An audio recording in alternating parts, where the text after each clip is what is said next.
إما نفتنا هنا سبت هاي تعمتن دين كان معلتهم قطر الله هنا منياتو سنبتنا مرعى معلتها تشريديدي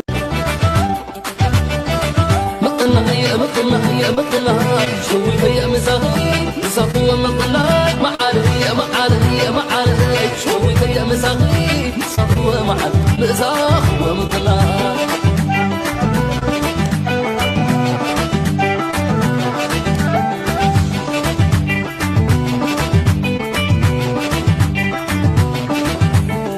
سلام حوات كما يتوعلو كل سلام خونلكم تسفان دا قبركو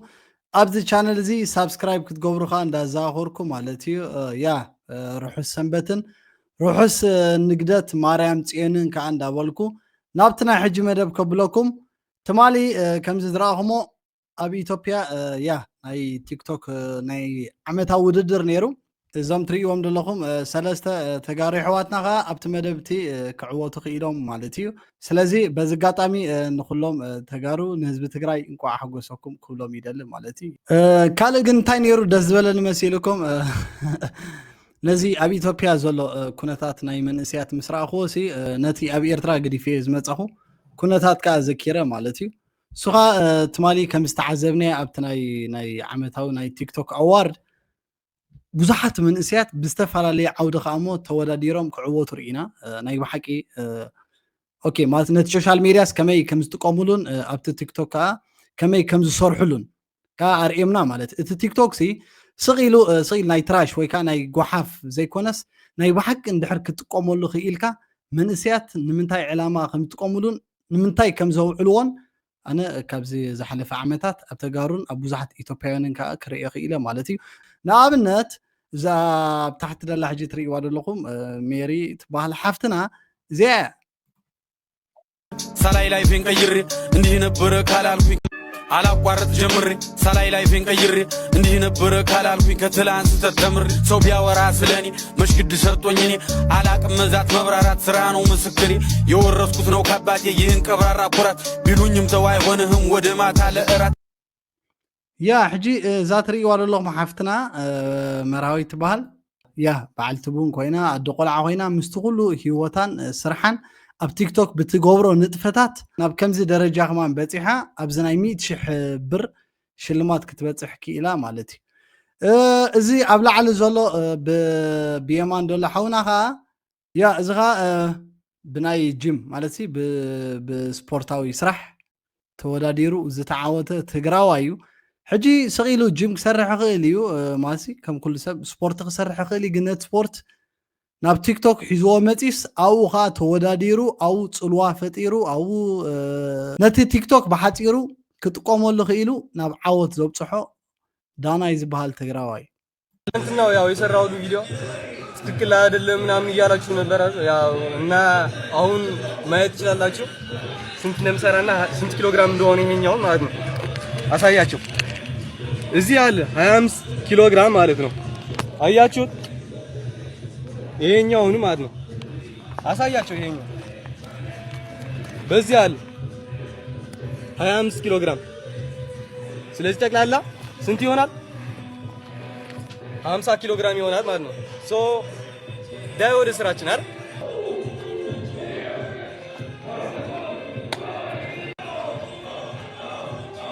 አው ማየት ይችላል አንድ ሁለት ሶስት አራት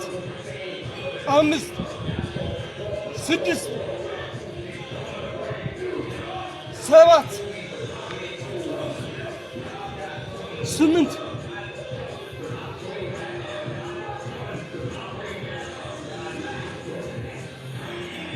ዘጠኝ አየህ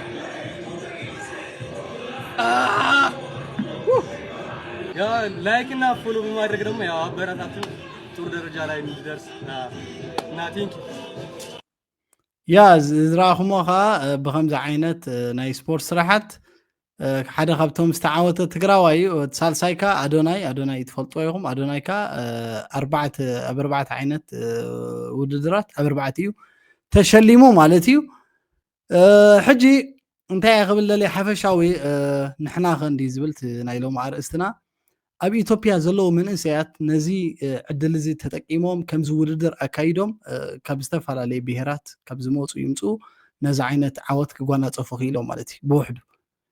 እቶም ኣብ ኤርትራ ዘለና መንእሰያት ከ ኤርትራውያን ከሲ እንታይ ዕጫና ኣብ ኤርትራ ዘሎ መንእሰይ ከሲ እንታይ እቲ ውፅኢቱ ወይ ከዓ ወላቶም ብውሕዱ ኣብ ደገ ዘለና ኤርትራውያን ከስ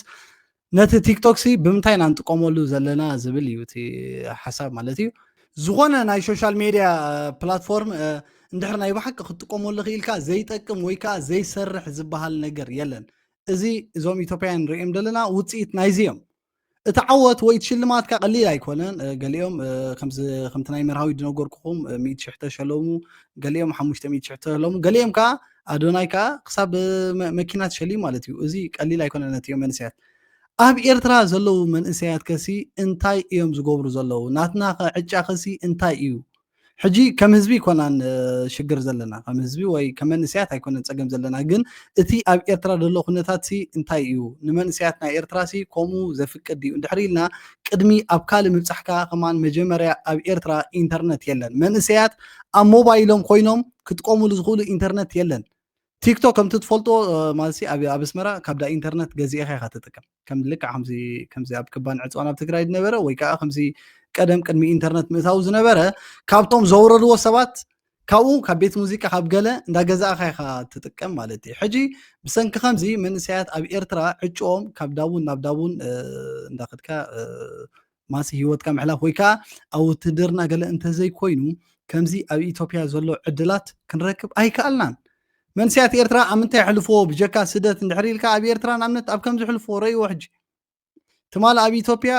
ብዙሓት መንእሰያት በብናቶም ዓውዲ ክዕወቱ ርኢና ኣብ ኤርትራ ከዓ መንእሰያት ኤርትራ ከምዚ ገይሮም ኣብ ውትድርና ዳማ ክፃወቱ ሕልፎ ኣለዉ ወይ ከዓ ንኣብነት ከምዚ ገይሮም ረእይዎም ሕጂ እዘን ኣብዚ ዘለዋ ኣዋልድ ከዓ እዚአን ብቐዳማይ ከ ኣምፂና ነርና እዚአን ከዓ ምናልባት ኣብ ዝተፈላለየ ዓውዲ ተወዳዲረን ንተዓወታ ይኮና ግን ያ ከም ትሪእዎን ዘለኹም ሚሊታሪ ከዲኖም ዋርድያ ውፅኦን ወላ ሓንቲ ኣብዘየለ ነገር ኣብ ሰላም ከሎ ከምዚ እንዳግበሩ ሂወተን ኣብ ከምዚ ኣብ ኮንቱ የሕልፍዎን ማለት እዩ እቶም ኣዋዳት ከዓ ንህለወልኩም ነቲ ፀልማት ዘመኖም ከምዚ ገይሮም ነቲ ኣዝዩ ጨኳኒ መራሒኦም ከምዚ ገይሮም ሕልዎ ማለት እዩ ያ ተዓለምና በበይን እዩ ምስ ካልእ ሃገራት ከማን ዘይኮነሲ ምዛ ጎረቤትና ምዛ ብዛ ጎና ደላ ትግራይን ኤርትራን ከማን ሓሲብካ እቲ ህይወት ፀልማትን ብርሃንን በበይን እዩ ማለት እዩ ያ ካልእ ግን ኣብዚ ናይ ትማሊ ውድድር እንታይ ነይሩ ደስ ዝበለኒ እንድሕር ኢልኩም ኣብቲ መደብ መጀመርታ ከምቲ ነገርኩም ብዙሓት ፅቡቅ ዓቕሚ ዘለዎም ኣብ ቲክቶክ ስለ ውድድር ኢሎም ጥራይ ዘይኮኑሲ ካብ ፓሽን ካብቲ ናቶም ፍቅሪ ተበጊሶም ዝሰርሑ ብዙሓት ሰባት ነይሮም እዞም ሰባት እዚኦም እዮም ክዕወቱ ክኢሎም ብፍላይ ግን ንዓይ ዝመሰጠኒ ከዓ እንድሕር ኢልኩም ኣብዚ ንህለ እንግዲህ የዘንድሮ ቤስት ሶሻል ኢምፓክት አዋርድ አሸናፊ ዋው በጣም በቃ እጅግ የምፈልገው በጣም የምወደው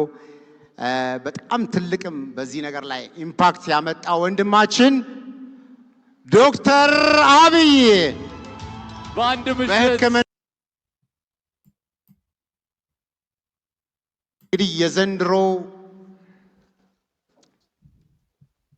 ቤስት ሶሻል ኢምፓክት አዋርድ አሸናፊ ዋው በጣም በቃ እጅግ የምፈልገው በጣም የምወደው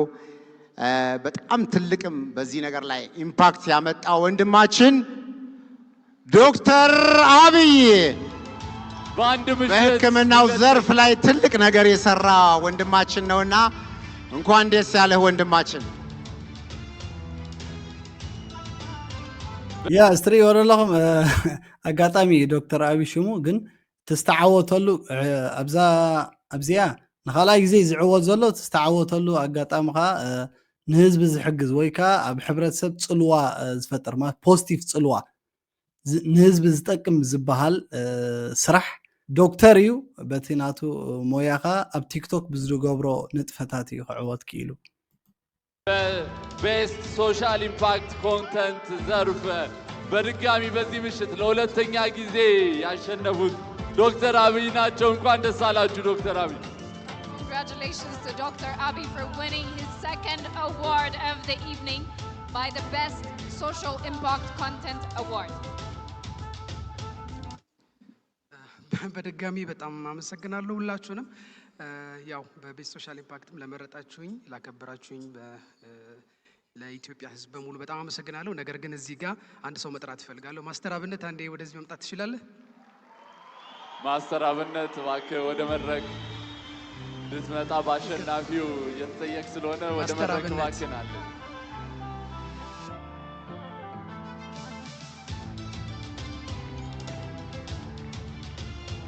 መልካምነት ያስተሳሰረው ጓደኝነት ማስተር አብነት ዶክተር አብይ ወደ መድረክ እየጋበዘልን ነው። እባካችሁን እጃችሁን አንድ ላይ በማ ያ ሕጂ ሪኢኹሞ እሱ ተዓዊቱ ማለት ኣብ ሕብረተሰብ ብዝሕድሮ ጽቡቕ ጽልዋ እሱ ተዓዊቱ ሓደ ዶክተር እዩ። እሱ ተዓዊቱ እሱ ከዓ ንመን ሂቦ ነዚ ማስተር ኣብነት ማለት እዩ። እዚ ካብቲ ብጣዕሚ ደስ ዝበለኒ እዩ። እሱ ተዓዊቱ ዝተዓወት ግን ንዓኻ እዩ ዝግበአካ ኢሉ ነዚ ማስተር ኣብነት ሂቦ። እዚ ማስተር ኣብነት ከዓ ከምቲ ትፈልጥዎ ኣብ ማሕበራዊ ሚድያ ንብዙሓት ፅጉማት ኣብ ጎደና ገለ እንዳኸደ ገንዘብ ካልእን ዝተፈላለየ ሓገዛት ዝገብር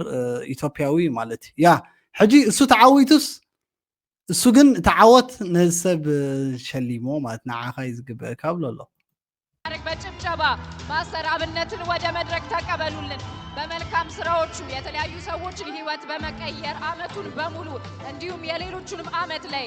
ሲያግዝ የነበረ ማስተር አብነት ለመረጣችሁኝ በሙሉ ከልብ እያመሰገንኩ፣ ነገር ግን ደግሞ እኔ በራሴ ይሄ ነገር ለማስተር አብነት መስጠት ፈልጋለሁ። ለኔ የተሰጠኝ ሽልማት በጣም አመሰግናለሁ። የሚገርም ነው። የሚገርም መልካምነት፣ የሚገርም ወንድማማችነት ነው። ዶክተር አብይ የቤስት ሶሻል ኢምፓክት ኮንተንት አዋርድን ለማስተር አብነት ሰጥቷል። እናመሰግናለን። አመሰግናለሁ። እዚህ እንዲቆም የረዳኝ እግዚአብሔር ስሙ የተመሰገነ ይሁን። የኢትዮጵያ ሕዝብ እዚህ የተገኛችሁ በላይቭ የምትከታተሉ ሁላችሁንም ከልብ እወዳለሁ። ለአብይ አንድ ነገር ብቻ ነው የሚመኝለት። ዶክተር አብይ እግዚአብሔር ጤና ብቻ ይስጥ። ስላከበርከኝ ለኔ አይገባኝም፣ ምንም አልሰራውም። እሱ ከሰራው ስራ አንፃር ይገባዋል፣ በጣም ይገባዋል።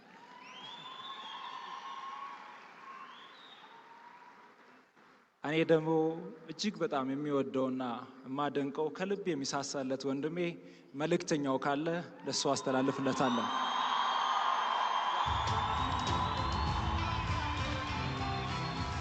መልእክተኛው ካለ እባክህና።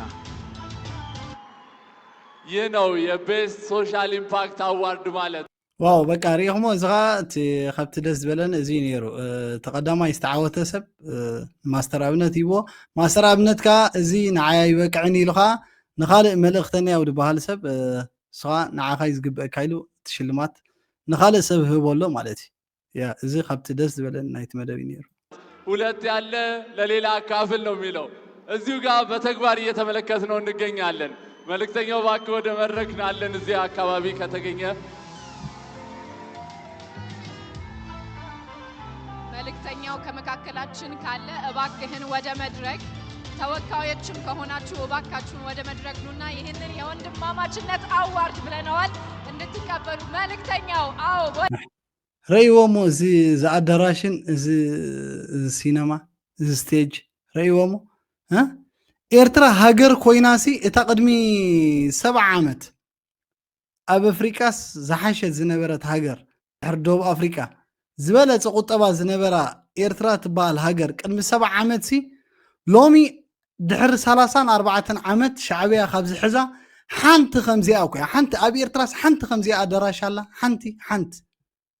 እኳ እያ ድብለኩም ዘለኹ ሓንቲ ከምዚኣ ኣዳራሽ ሻዕብያ ኣይሰርሐን ኣብ 34 ዘመኑ። ወደ መድረክ እባክህን እየመጣ ይገኛል መልእክተኛው ወደ መድረክ። እባካችሁ ሞቅ ያለ ጭብጨባ ለመልእክተኛው። ብዙ ድጋፎችን ሲያደርግ የሰዎችን ሕይወት ሲቀይር የቆየ ወንድማችን ነው። እንዲሁም እዚህ መድረክ ላይ የተገኙት የራሱ ወንድሞች ይህንን ድርጊት ሲያደርጉ የቆዩ ናቸው። አሁን ደግሞ እርስ በእርስ አዋርዱን እየተሰጣጡ ይገኛሉ። የሚያስገርም ወንድማማችነት ነው። መልእክተኛው ማስተር አብነት ዶክተር አብይ እዚህ የቤስት ሶሻል ኢምፓክት አዋርድ ላይ እጩ የሆኑ ሁሉም ተሰብስበው እንኩ ቢባሉ እንደዚህ አይነት ነገር እንደሚያደርጉ እርግጠኞች ነን። ውስጣቸው ያለው ለሰዎች ሩሩ አጋዥነት ስለሆነ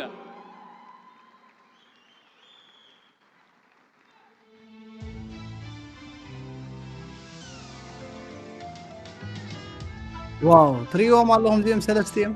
ተሓደ ነተሓደ ሂቦ ያለ ጭብጨባ ለሶስቱም እባካችሁ ያንስባቸዋል። በአንድ ሽልማት 3 አሸናፊዎች ዋው ሪኦሞም ተሓንቲ ሽልማት ተሓደ ተሸሊምዋ ነተሓደ ዝግበአካ ኢሉ ሂቦ ተሓደኻ ነተሓደ ዝግበኦ ኢሉ ሂቦ ሓንቲ ሽልማት ኣብዚ ንሰለስተ እዮም ብፍቕሪ ታሽም ገይሮማ ማለት እዩ ናይ ፍቕሪ ስራሕ ማለት እዩ ብጣዕሚ ደስ ዝብል ሰለስተ እዮም ከዓ ኣጋጣሚ ንሕብረተሰብ ዝጠቅም ወይ ከዓ ዝሕግዝ ዘገልግል ብዝብል ኣገልግሎት ዝፍለጡ ሰባት እዮም ሓደ ዶክተር እዩ እቶም ክልተ ከዓ ኣብ ጎደና ኣብ ገለን ዘለው ፅጉማት ዝሕግዙ ሰባት እዮም ማለት እዩ ዋው እዚ ካብዚ ናይ ዝመደብ ብጣዕሚ ደስ ካብ ዝበለኒ ማለት እዩ ካልእ ደስ ካብ ዝበለኒ እውን ኣብዚ ያ እዛ ትሪእዋ ዘለኹምን ይቲ ትበሃል ምስ ኣዶናይ ምስ ተቐዳማይ ድወፀ ወይ ምስቲ ነታ መኪና ዝወሰደ ምስኡ ጎኑ ኸይዳ ማዕሪኡ ትወዳደር ዝነበረት እያ ግን ኣጋጣሚ ኣይተዓወተትን እንተኾነ ግን ኣዶናይ ምስ ተዓወተ ከም በዚ ትሪእዋ ዘለኹም በቃ ልባ ሒዛ ነቲ ናቱ ዓወትሲ ብከምዚ ዓይነት ስምዒት እያ ተኣሽሙ ጌራቶ ያ ከምዚ ጌራ ብፅቡቕ ዝኾነ ሕማቕ ስምዒት ገይራ እያሲ ብከምዚ ዓይነት ፅቡቕ ታሽሚያ ተቐቢላቶ ማለት እዩ እዚ እውን ንባዕሉ ሓደ ፅቡቕ ደስ ድብል ባህሊ እዩ ዋላ ስኻ ይተዓወት ካልኦት ክዕወቱ ከለዉ ግን ደስ ኢልካ ክትረአ ከለካ ፅቡቕ ባህሪ እዩ ማለት እዩ እዚ እውን ካብቲ ናይ ትማሊ ኣዝዩ ዝመሰጠኒ ነገር እዩ ነይሩ ካልእ ግን ብሓፈሻ ናይ ብሓቂ እቲ ማለት ዋላ ሕጂ ከቢድ ኩነታት ገለ ተሓለፈ ብውሕዱ ግን እቲ ኣብ ኢትዮጵያ ዘሎ ናይ መንእስያት ሂወት ወይ ከዓ ናይ መንእስያት ዕድል ብውሕዱ ኣብ ዓቕሞም ወይ ኣብ ዝደልይዎ ሞያ ክወዳደሩ ነቲ ወላ ሓንቲ እኳ ኣይጠቅምኒ ዝበሃል ነበረ ቲክቶክ ከምዚ ገይሮም ተወዳዲሮም ናብ ረብሕኦም ክቕይርዎ ክትርኢ ከለካ ናብ ስራሕ ክቕይርዎ ክትርኢ ከለካ ናብ ገለ ዝጠቕሞም ለዊጦሞ ክትርኢ ከለካ ብጣዕሚ ደስ ድብል እዚ ነቶም ኣብ ኤርትራ ኣብ ፀልማት ዘለው መንእስያት ደቂ ዓድና ክሕልፎ ዝደሊ መልእኽቲ እዚ እዩ መንእስያት ይነብሩ ኣለዎ እዮም ብውሕዱ ኣብ ካልእ ሃገራት ኣፍሪቃ ወላ ኩልና ኣፍሪቃውያን ንኹን ወላ ኩልና ዘይውዳእ ሽግር ሃልወና ግን ካብቲ ኣብ ኤርትራ ዘሎ ፀልማት ዘይሓይሽ ፀልማት የለን ስለዚ ከያን ብዙሓት ኤርትራውያን ዶብ ሰጊሮም ከዋን ኣብ ኢትዮጵያ ዝነብሩ ዘለዉ ማለት እዩ ያ ደቂ ዓድና ነዚ የብቅዐና ኢና ንብል ገለ ኤርትራውያን እንታይ ይብለዮም ኣብ ኤርትራ ስንቋዕ ኢንተርነት ከማና ይሃለዎ ምክንያቱ እዚ ኣብ ደገ ዘሎ ሕማቕ ነገራት ማእተዎ ነይሩ ንኤርትራ ምተባላሸና ነርና ህዝብና እንኳ ኣይሰምዑ እዚ ኣብ ደገ ዘሎ ዕግርግር ገለብሉ እዮም ግን ያ ንድሕር ካልእ ዘይትፈልጥ ኮንካ ትፀልማት ምቅረካ እዩ ትፀልማት ነቲ ፀልማት ትለምዶ እሞ ትፈትዎ ኢኻ መወዳእታኻ ምስኡ ምንባር ትላማመድ ማለት እዩ ልክዕ ከምቲ ንሕና እውን ዝዓበናዮ ከምቲ ሕጂ ከዓ ኣብ ውሽጢ ኤርትራ እውን ዘሎ ሰብ ማለት እዩ ያ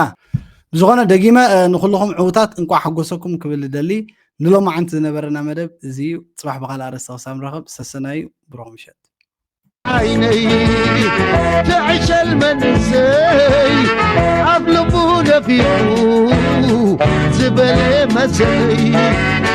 ترايل بعيني تعيش المنسي قراتونا فيكو زبل مسي